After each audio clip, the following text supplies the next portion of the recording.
Get Warrior Tough. Mental Training 101 with Andrew Wittman and Dutch Coleman on 105.5 The Roar. And now back to Andrew and Dutch.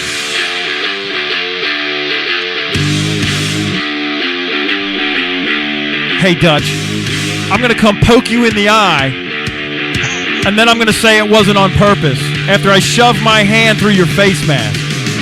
And then you're going to suspend me, and I'm going to appeal it because just accidentally I came 40 yards across the field and shoved my hand into your face mask and then poked your eye. That was all. It was an accident.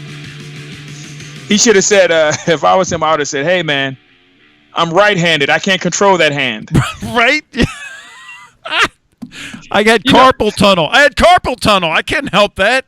Yeah, obviously this incident touched home because the person involved is a Clemson University guy, Dwayne Allen, the guy who gets poked in the eye. Man. It's hilarious, the explanation that the guy had. I mean, he clearly went up emotionally charged and gets into a scrap that wasn't even his. I mean, no. Dwayne and I think it was Freeney or so. Not Freeney. Was it Freeney? It might have been. It was a big guy, but anyway, yeah. Yeah, so they're beefing. Oh no, it's the pass rusher. Yeah, and he was a big dude. I mean, yeah, right? Yeah. So I mean, he handled it. I mean, he could take care of it. He outweighs Allen by like 200 pounds. I'm just saying, it wasn't that much, but it was 150.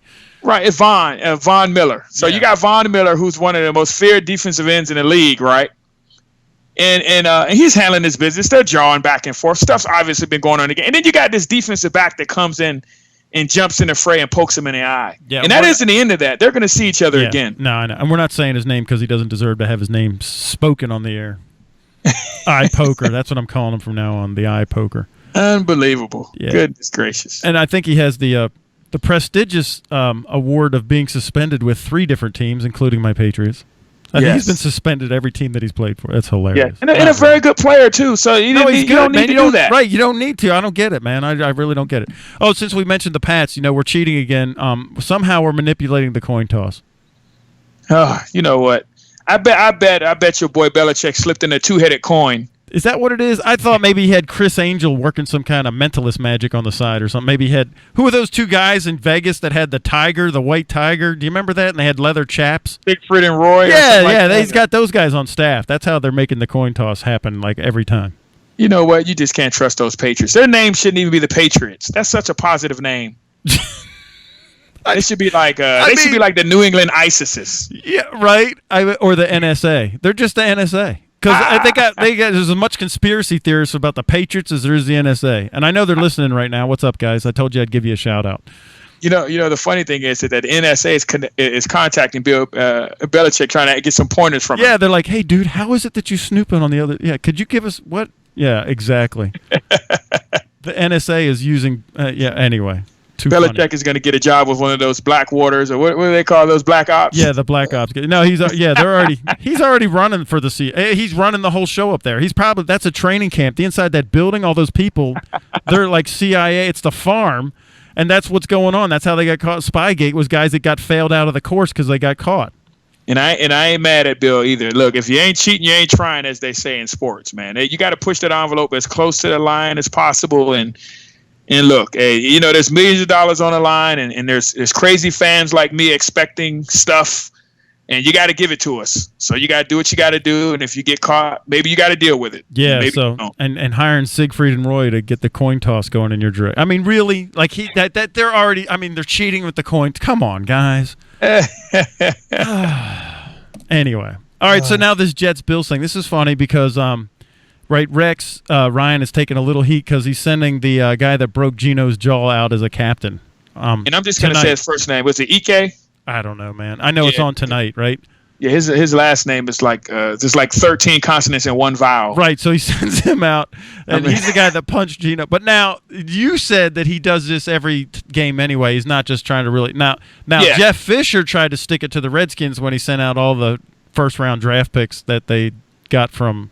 Yeah, all the picks that came from that trade, he sent them out for the coin toss. Yeah, now that's trolling. Now, what? Could you tell me what that? I don't even know what trolling. Now, I know I'm an old guy and I got gray in my beard and all that, but I don't understand this trolling. Trolling for me was like Billy Goat's Gruff, and there was like a dude under a bridge or something. I don't know. We're gonna stop right now before you get hurt. No, but honestly, Now, the coincidence that the reason that he was dismissed from the team was for punching Gino in the jaw. But if he was just cut regularly, he was cut because he didn't make the team. Yeah. He goes on, he makes the Bills team. He gets sent out as a team captain. That's Rex Ryan's way of doing things always. If you go back to every single game, any connection that there is to the other team, he sends them out as the captain. So it just so happens that it came with a unique situation of him breaking another guy's jaw. If he was just kicked off the team because he wasn't good enough, he'd still be the captain today. Right, and the reason Rex does that, and back to our conversation just a minute ago, is motivation. It's an internal driver. What he's trying to do is tweak an emotion to get them to play at a higher level. Absolutely. And in this case, it could help the other team as well because it could anger them. Right. Because Gino was punched in the jaw, and maybe if Gino has some friends on the team, which is debatable.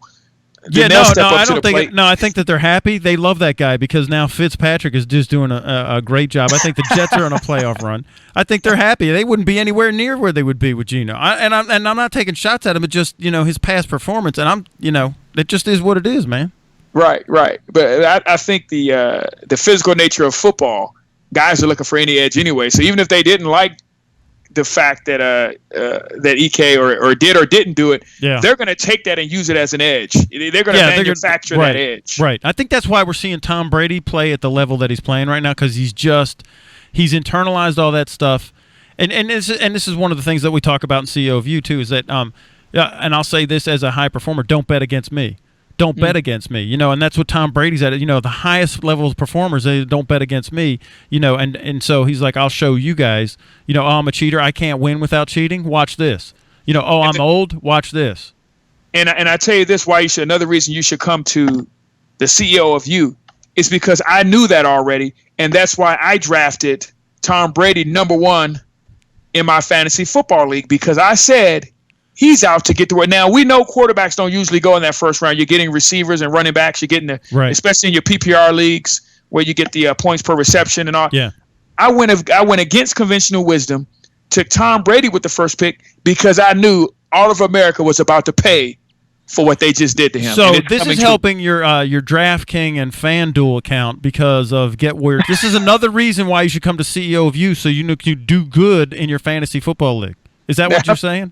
Yeah, I'm not endorsing no, not those, but any of those companies, right? But you're doing good in fantasy.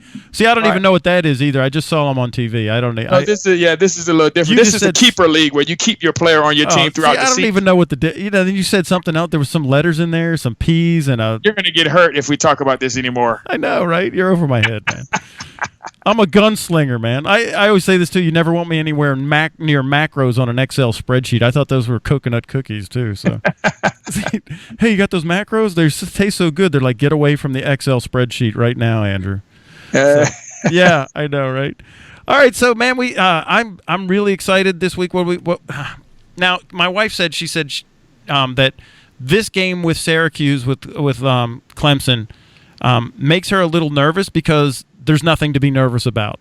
And so she hopes that the team has a little bit of an edge, not just kind of goes to sleep on it. What do you think on that, man? I hear a lot of that, and we went through that when Syracuse first joined the league, and people were talking about all the different athletes they had. And I said this on air when Quark and I had the show. I said I refuse to, as I just used the same word before, manufacture some sort of fear when I know I am ultimately and supremely better than you. Right. And I think that's what we do sometimes as fans. Now, we already know, with that being said, you can lose on any given Saturday. Yeah. And any given Sunday if you're talking NFL. Any given day if you're talking anything else. There is a chance of losing. That's why we use words like upset. Right, Going like into the Syracuse game, like Michigan and App State, right? That's the one we always look at, right? You knew that was coming. Prior to the Michigan-App State game, Michigan fans had no reason to be concerned and worry and getting more gray hairs because of that game. Now, you can lose the game still. Right.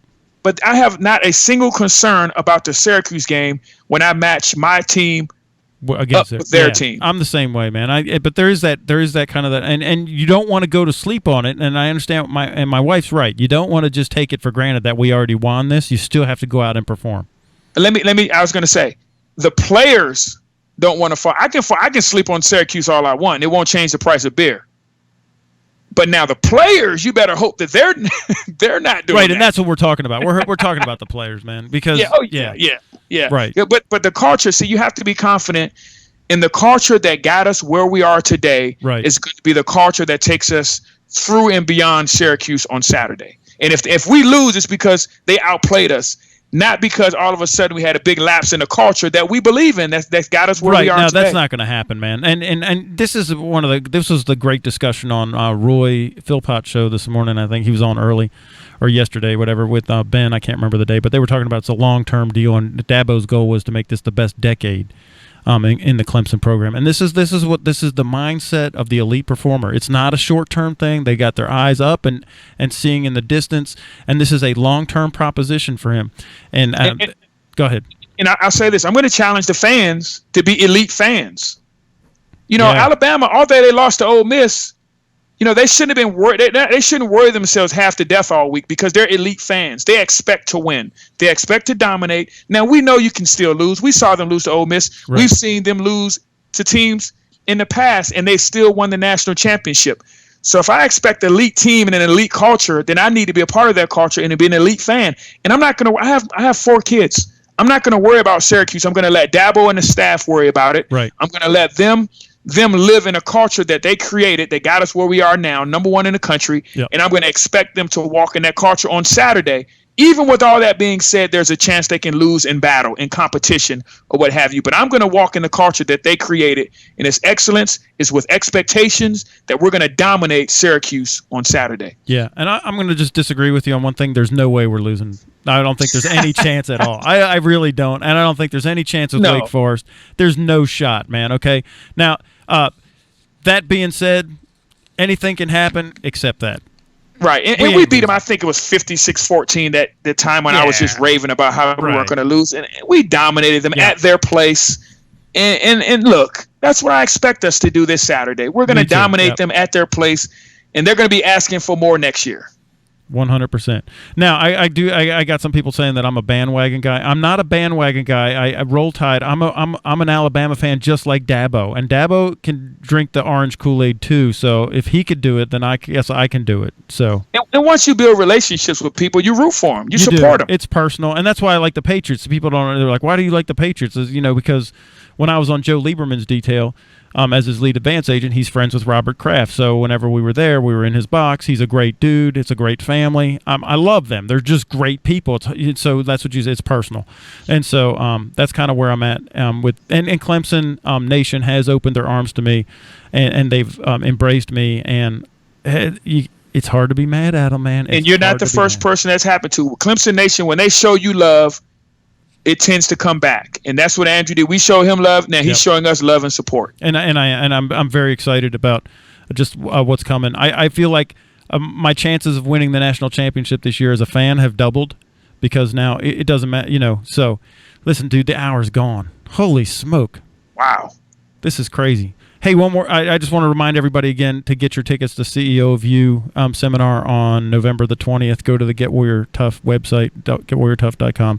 Put in the coupon code. Get your tickets. It's WCCP for just for our listeners. Do it. Don't tell everybody that it's out there. It's just for us. If you're a listener on CCP, it's for you. All right. So, hey, Dutch, I love you, man. This was just such a great. This was a great show. It's a good time ever being with you and hanging out with you and talking to you. I feel like I'm a better guy every time that I hear what you think.